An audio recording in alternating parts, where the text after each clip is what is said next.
Last episode के दिन हमने देखा हाओचन अपने ट्रायल को देखकर आ चुका था। सीमा सियान हाओचन के करीब आते हुए उससे सवाल करता है कि अपना आखिर ये कौन सी चीज है। यह सुनते ही हाओचन ने आइस फ्लावर को उसकी तरफ कर दिया। अभी ध्यान से देखने के बाद सीमा सियान कहता है कि यह आपका इनाम है, लेकिन वह चीज इतनी भारी थी कि सीमा सियान उसे संभाल नहीं पाता और वो नीचे गिर जाता है। यह देखकर सभी लोग कुछ समझ पाते उससे पहले वहाँ पर ठंडी ठंडी हवा चलने लग गई। कुछ समय बाद ब्रदरली उस आइस फ्लावर की तरफ देखते हुए उससे कहते हैं ये आइस की फ्लावर तो काफी भारी प्रतीत हो रही है। ब्रदरली के इतना कहते ही वहाँ पर दोनों पपेट आ गए थे और आने के साथ ही उन्होंने अपनी एनर्जी को रिलीज कर दिया था। अब उनकी एनर्जी को देखकर वो सभी सावधान हो गए, क्योंकि उन्हें ऐसा लग रहा था कि ये जरूर उनका कोई दुश्मन है। लेकिन कुछ समय के अंदर उसे समझ में आ जाता है कि ये दोनों पपेट तो हाओचन के हैं, जिस बात से वो सभी हैरान हो गए थे। दूसरी तरफ इन पपेट की एनर्जी से डरते हुए मैक्रोमैंस का रोबोट छुप गया, क्योंकि उसे इन रोबोट से काफी डर लग रहा था। फिर हमारा ध्यान एक बार फिर से हाओचन पे आ गया। वो दोनों पपेट मैक्रोमैंस के अंदर जाते हुए हाओचन से कहते हैं हम आपकी सेवा में हमेशा हाजिर रहेंगे। ये कहते हुए वो दोनों रोबोट मैक्रोमैंस के लॉकेट के अंदर चले गए थे। अब इस वजह से सभी लोग काफी खुश होते हैं, क्योंकि अब उनके पास दो पावरफुल पपेट हैं। इस कारण से लड़ाई में उनकी काफी मदद मिलेगी। तभी एक आवाज हाओचन से कहती है तुमने ये काफी अच्छा किया।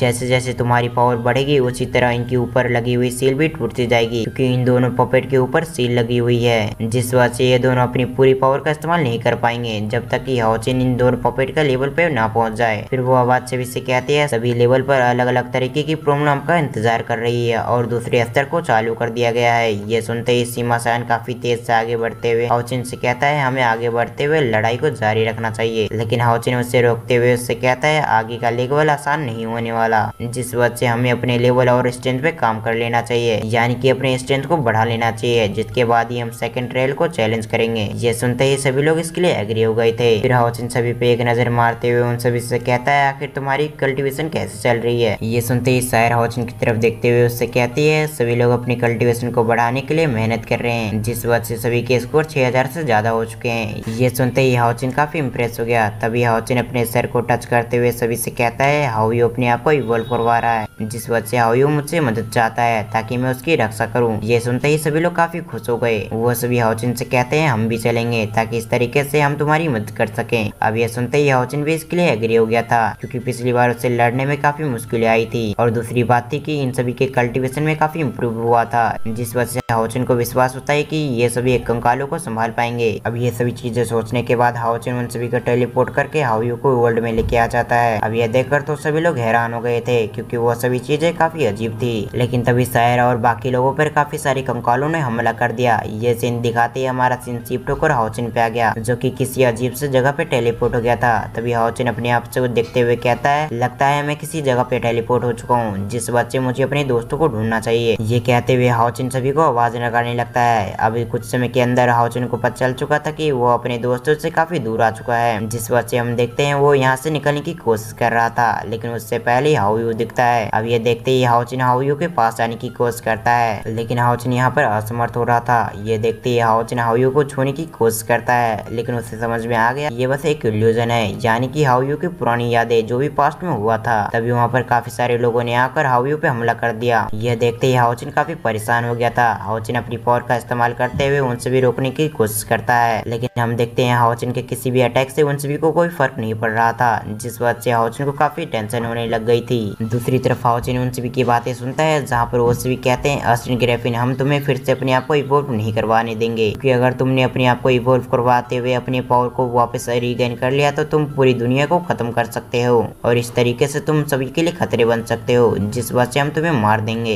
ये सुनते ही हाओचन हैरान हो गया था। उसे समझ में नहीं आ रहा था कि ये लोग कौन हैं और हाओयू को अस्टिन ग्रिफिन क्यों कह रहे हैं। तभी एक स्टैचू हाओचन से कहती है अगर तुम्हें हाओयू के बारे में जानना है तो तुम्हें उसकी यादों में जाना होगा। उसके अगले ही पल हाओचन को अस्टिन ग्रिफिन दिखता है, जो कि इस दुनिया को नष्ट कर रहा था, लेकिन इसके अगले ही पल इस पार्ट की एंडिंग हो गई। अब अगर आपको नेक्स्ट पार्ट देखना है तो आप वीडियो को लाइक करके चैनल को सब्सक्राइब कर लें और साथ साथ नेक्स्ट पार्ट लिखना ना भूलें। तो मैं मिलता हूँ किसी और वीडियो में, जब तक के लिए थैंक्स फॉर वॉचिंग।